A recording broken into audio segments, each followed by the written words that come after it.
Hello, welcome to my channel, KC Sledge Storyteller. Carrie Chug here to talk about the wonderful world of storytelling and to open up discussion about how we can tell the best stories we possibly can. But I wanted to take a little time to pay some respects to the late, great Denny O'Neil, who passed away this week at the age of 81. He had been one of the longtime great comic creators. He helped Marvel in the shaping of X-Men and truly helped Batman find his footing in the 70s at a time when DC Comics felt uncertain where to take Batman from there. But much of what I talk about in these videos is what I've implemented after reading his advice on the subject. So I express my hope that he will rest in peace and that those close to him may find comfort in his passing. But last week's video was about writing superhero powers, and the topic for this week will be costumes. Now, some of you may be thinking that someone whose creative pursuit, as I talk about in this channel, has been as a writer, that I shouldn't be the one who talks about something that belongs on the visually artistic side of creating heroes.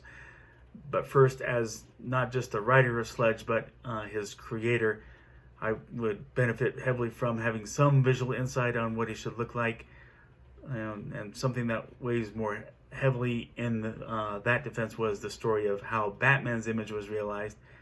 For more than half a century, creation credits for Batman went to just Bob Kane before they also went to the writer who helped create him, Bill Finger. So initially, when Bob Kane designed Batman, he was wearing a red leotard, black back glider wings based on Leonardo da Vinci's glider design. They were, sticking out, just like wings at all times from his back, for him to glide when needed. And there was no cowl with the ears pointed up. It was just a domino mask, much like Robin's. It was Bill Finger who picked up when he was selected as the writer, who suggested the bat-eared cowl and the scallop cape that would morph to simulate bat wings. So, a writer can have visual insight on designing a character and what costume he'll wear. And, I have heard some writers tell how they can barely draw stick figures, which feels a little foreign to me. It's hard for me to imagine not being able to draw at all. And I myself can draw well enough to design, but case in point, I drew the image of the thumbnail for this video, and I knew what I wanted in the design with the military t-shirt, the military pants, military boots, and the harness. The mask was the only strictly non-military article, but more on my thought process on that later. But what anybody who has paid attention had noticed is that comic book superhero costumes have evolved since their inception in 1938 with Superman.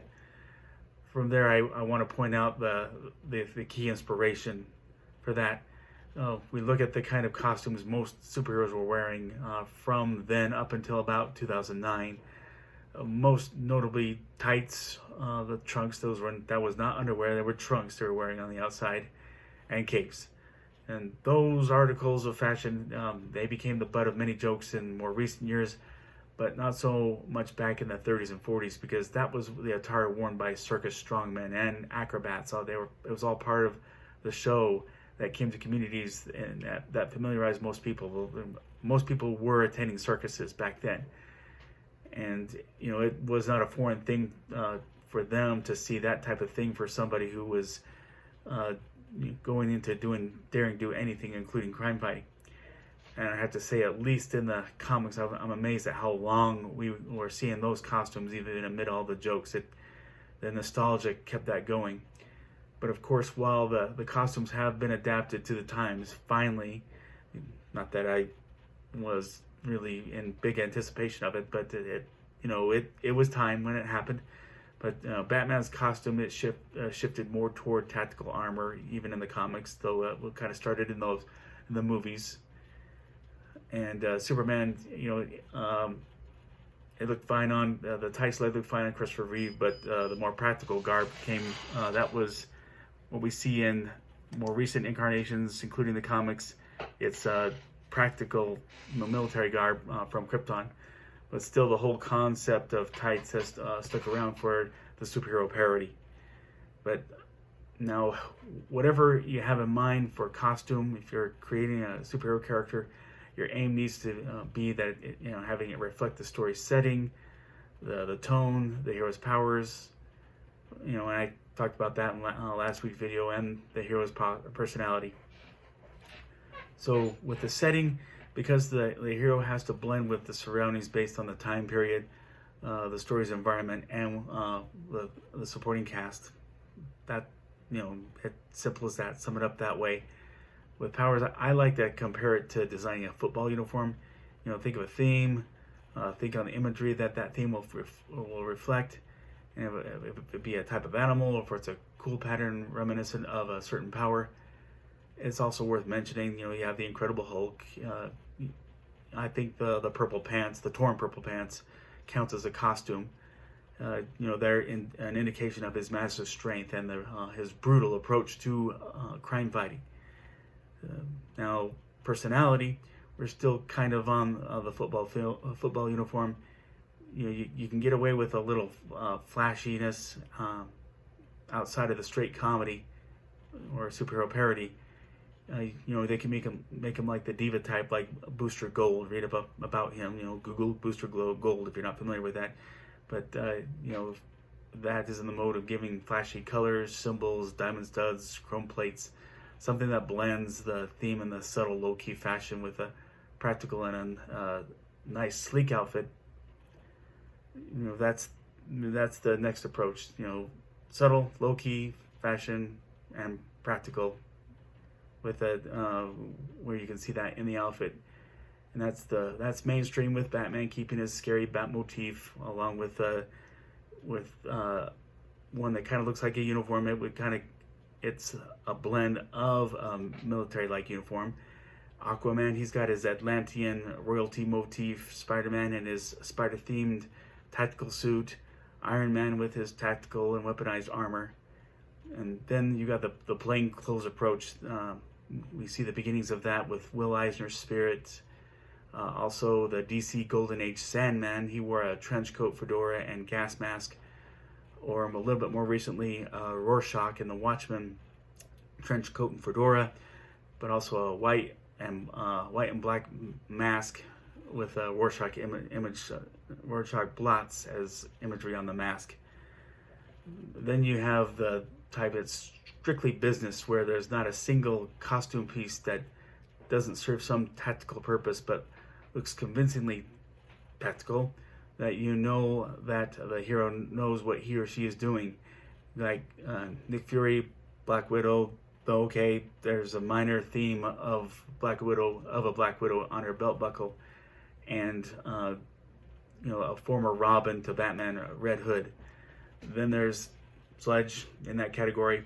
Initially, if you remember, my video that was about showing not telling, he was called Brock, and he wore spandex shorts and a spandex t-shirt.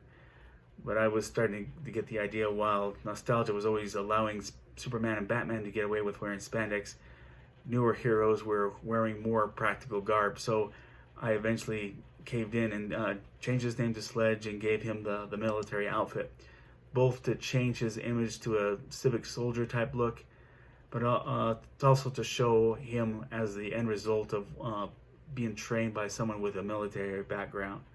Now there's that origin story. I kind of mentioned that earlier. That's still off in that distance, so we'll wait. Hopefully it'll come to pass and it will be visually realized. You got I gave Sledge a mask. It's comparable to a ski mask, but I still mean it to be a headgear for him to perform that operation in. And on the subject of masks, they do have a long history with superheroes, and they generally have served to create protect the superhero's identity and to create an intimidating look. And in some ways, it feels like the classic Domino mask is fading away, at least to me. And And I think you're seeing less and less of that in the new superheroes, because it's feeling more and more like a less effective disguise. But and we're seeing more helmets and more visors that serve that mask purposes. And I still want to touch upon capes. That too stems from circus performers. They would be presented with those capes, and they would take them off when it was time to perform their big feat. But Golden Age superheroes, they kept their capes on in all the action to exude authority and majesty, all during the time that you're looking at them. And they also floated up and were spread about to accentuate motion. And while any cape-wearing superhero losing that cape, it wouldn't feel the same with Sledge. I was thinking more practically, since we all know that in the real world, capes would get in the way during a big brawl, and you have the legitimate reason against them made by Edna in the movie Incredibles. No capes.